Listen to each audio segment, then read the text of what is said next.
Assalamualaikum warahmatullahi wabarakatuh. Waalaikumsalam warahmatullahi wabarakatuh. Baiklah ketua kelas, silakan dipimpin doanya. Semua siap, berdoa mulai.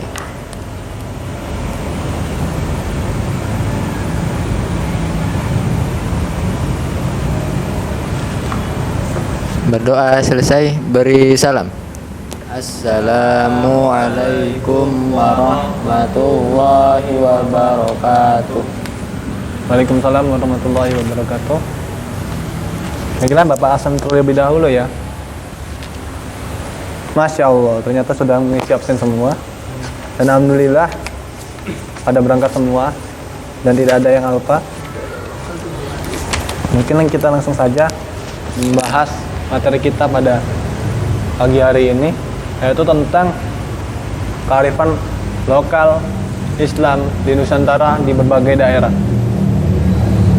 Yang pertama, kearifan lokal yang berada di Melayu. Ada 4 ya anak-anak. Yang pertama yaitu tentang petang megang. Pertama, petang megang.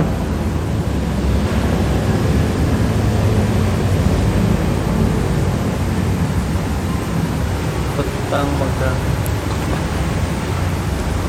Yang kedua tentang Bali Siau Kasai.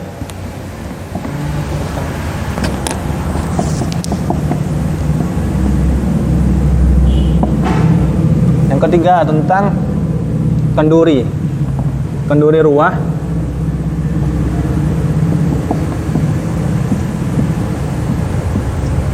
Dan yang keempat tentang berzanzi.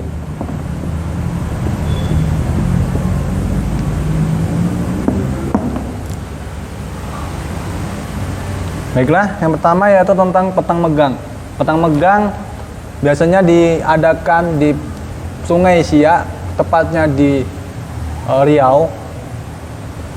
Biasanya sebelum melaksanakan petang megang, biasanya orang-orang di Riau itu berziarah dulu ke tempat tokoh-tokoh agama ataupun tokoh agama yang biasanya sudah tidak ada lagi atau sudah meninggal. Kemudian setelah mereka melaksanakan yang namanya ziarah ke tempat tokoh-tokoh agama ataupun tokoh-tokoh adat, mereka langsung melaksanakan yang namanya ziarah ke tempat Sultan Muhammad Ali Abdul Jalil Muazzam Syah yang merupakan Sultan ke-7 Kerajaan Siak pada waktu itu, yang juga salah satu pendiri kota Pekanbaru. Baiknya yang kedua yaitu tentang Bali Siau Kasai. Bali Siau Kasai ini biasanya merupakan sebuah upacara adat yang dilakukan di Riau, di mana Bali Siau Kasai ini sebelum datangnya bulan suci Ramadan, H-1 sebelum Ramadan, biasanya orang-orang Riau itu melaksanakan Bali Siau Kasai, di mana mereka mandi dengan menggunakan air bercampur dengan jeruk nipis dan biasanya dicampur dengan wangi-wangian. Di situ dipercaya bahwasanya wangi-wangian itu dan jeruk nipis ini dapat menghilangkan dengki ketika kita akan melaksanakan yang namanya bulan suci Ramadan. Yang ketiga ada genduri ruah, di mana genduri ruah ini biasanya dilakukan orang-orang masyarakat Melayu atau masyarakat Riau, bukan Riau saja ya, tapi di Sumatera, di Lampung juga ada.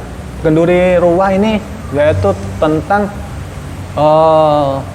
mengirimkan doa-doa atau zikir kepada orang yang sudah meninggal. Dan genduri ruah ini sudah ada sejak berdirinya Masjid Penyengat yang ada di Riau. Masjid ini merupakan masjid pertama yang memiliki kubah yang terbuat dari beton. Dan uniknya dari masjid ini, yaitu Masjid Penyengat, tepatnya ada di Kepulauan Riau, di Pulau Penyengat. Di sini masjid ini memiliki dua warna yang dominan, yaitu warna hijau dan warna kuning. Warna kuning melambangkan kesejahteraan dan warna hijau melambangkan keagamaan atau agama Islam sendiri. Karena warna hijau merupakan warna yang disukai oleh Nabi Muhammad SAW. Dan dalam bahan bangunan dari Masjid Penyengat ini, yaitu merupakan putih telur yang sudah tidak terpakai, dan kebanyakan dari putih telur ini diimpor dari India. Jadi orang-orang India waktu zaman dulu tidak menyukai yang namanya putih telur. Maka daripada tidak digunakan di India, diimporlah ke Indonesia, ke Sultan Siak, maksudnya Siak, yang akan membangun Masjid Penyengat ini, di mana putih telur itu sebagai bahan perekat setelah beton dan kayu.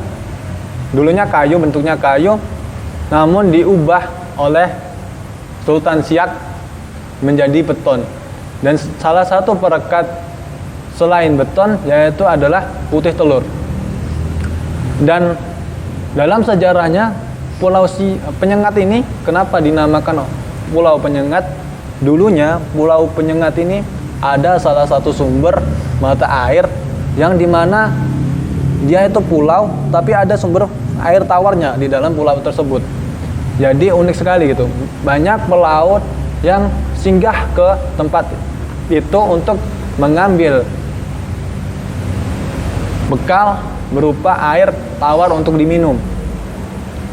Dan lama kelamaan air tawar itu banyak ditatangi oleh lebah ataupun hewan-hewan menyengat lainnya. Maka dari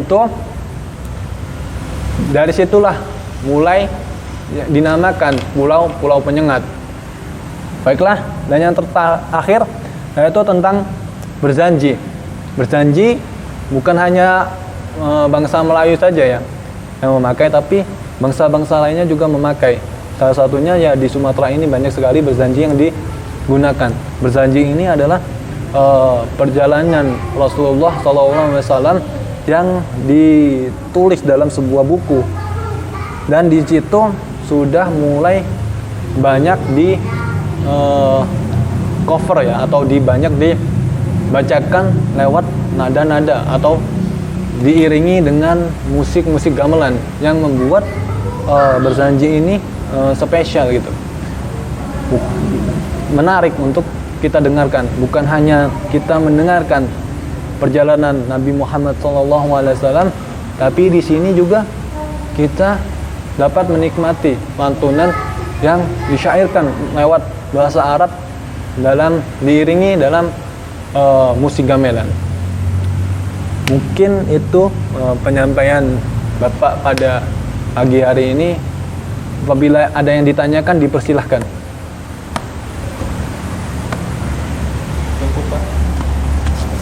Saya punya pertanyaan, Pak. Pertanyaannya itu kan kita ini mengenal terkait dengan budaya ya, Pak ya. Ya. Budaya Islam yang ada di Indonesia. Bukan di Melayu. Di Melayu, Pak ya. Jadi yang menjadi pertanyaan saya adalah setelah kita mempelajari, kira-kira dari keempat itu apa gitu, Pak? Sesuatu yang bermanfaat ataupun apa yang menjadi pelajaran dari keempat budaya itu yang mana bisa untuk kita contoh dan kita gunakan dalam kehidupan sehari-hari, terkhusus beribadah kepada Allah Subhanahu wa taala. Seperti itu, Pak. Untuk pertanyaan adik Kennedy tadi, mungkin dari semua budaya ini tergantung niatnya. apabila semuanya ini niat untuk Allah Subhanahu wa taala dan semuanya ini niat ibadah, meskipun di Balimau Kasa ini ada sebuah upacara yang dimana mereka ini mandi dengan menggunakan jeruk nipis dan wangi-wangian. Meskipun begitu, mungkin itu warisan dari nenek moyang mereka, untuk menghilangkan itu pun susah gitu. Dan juga dalam media medis juga ada khasiatnya gitu. Jadi tidak masalah. Meskipun semua itu agak melenceng ya dari akidah, karena mempercayai hal-hal yang seperti itu. Tapi karena mungkin niat mereka untuk beribadah kepada Allah Subhanahu wa taala tanpa mengurangi niatnya sedikit pun, ataupun niatnya itu salah, itu bukan salah ya, tapi lebih ke perbedaan pikiran antara kita dengan mereka. Mungkin dengan begitu mereka dapat menjalankan ibadahnya dengan maksimal. Jika tidak melakukan itu, mungkin mereka tidak maksimal dalam beribadah. Baiklah, tadi sudah dijawab pertanyaan dari Kennedy ya. Silakan yang lain jika ada pertanyaan lagi dipersilakan. Izin bertanya Pak, Oke, baiklah, Saudara Fajar. terkait penjelasan Bapak tadi mengenai budaya-budaya lokal Islam di Melayu ya. Nah, yang ingin bertanya, dari keempat budaya lokal tersebut, kira-kira yang menurut Bapak yang paling bagus dilakukan atau yang pernah Bapak lakukan sendiri itu yang mana, ada atau tidak? Mungkin itu pertanyaan dari saya Pak. Baik, terima kasih Fajar. Untuk yang paling bagus menurut Bapak semuanya bagus ya. Tapi yang pernah Bapak lakukan yaitu ada Balimau Kasai. Tapi Balimau Kasai ini kan di Riau ini adalah sebuah upacara ya. Tapi dalam adat di tempat Bapak kemarin itu, ketika H-1 sebelum Ramadan, kita mandi terlebih dahulu. Dan mandinya itu menggunakan niat yang berbeda gitu. Niatnya gini, nawa itu. Niatnya ini Pak ya, niat mandi besar ya Pak? Bukan niat mandi besar, tapi di situ niat untuk kita siap mental maupun mental maupun fisik, siap fisik dalam menghadapi bulan suci Ramadan.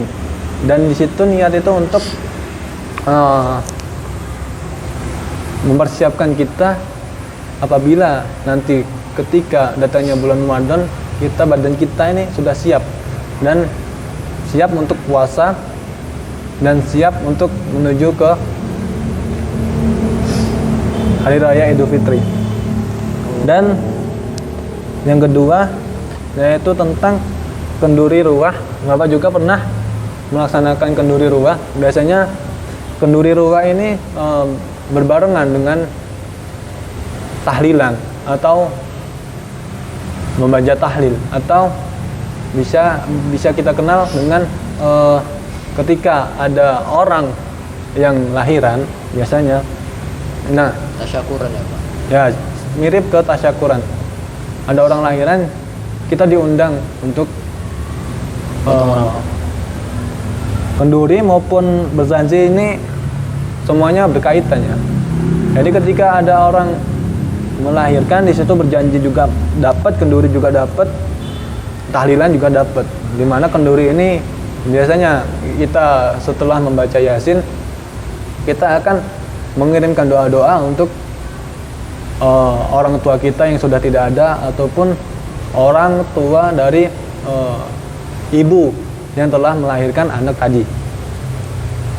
Dan juga setelah melakukan pembacaan doa ataupun zikir ini untuk orang-orang yang telah meninggal, setelah itu kita melakukan berjanji atau melantunkan berjanji secara bersama-sama, bareng-bareng, dengan nada penuh semangat. Dan ketika di pertengahan berjanji, biasanya anak yang sudah lahir itu dipotong rambutnya atau dipotong sebagian rambut. Mungkin itu untuk pertanyaan si Fajar. Apabila ada pertanyaan lagi, dipersilakan. Mungkin cukup, Pak. Oh, baiklah, apabila sudah cukup, mungkin Bapak akan memberikan tugas ya. Jadi tugasnya yaitu tentang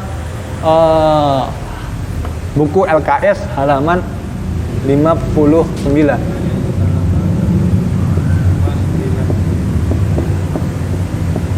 Di situ ada pilihan ganda dan esai. Silakan dikerjakan semua. Minggu depan dikumpul. Mungkin itu yang Bapak bisa sampaikan pada kesempatan pagi hari ini. Kurang dan lebihnya Bapak mohon maaf. Bapak akhiri. Wassalamualaikum warahmatullahi wabarakatuh. Waalaikumsalam warahmatullahi wabarakatuh.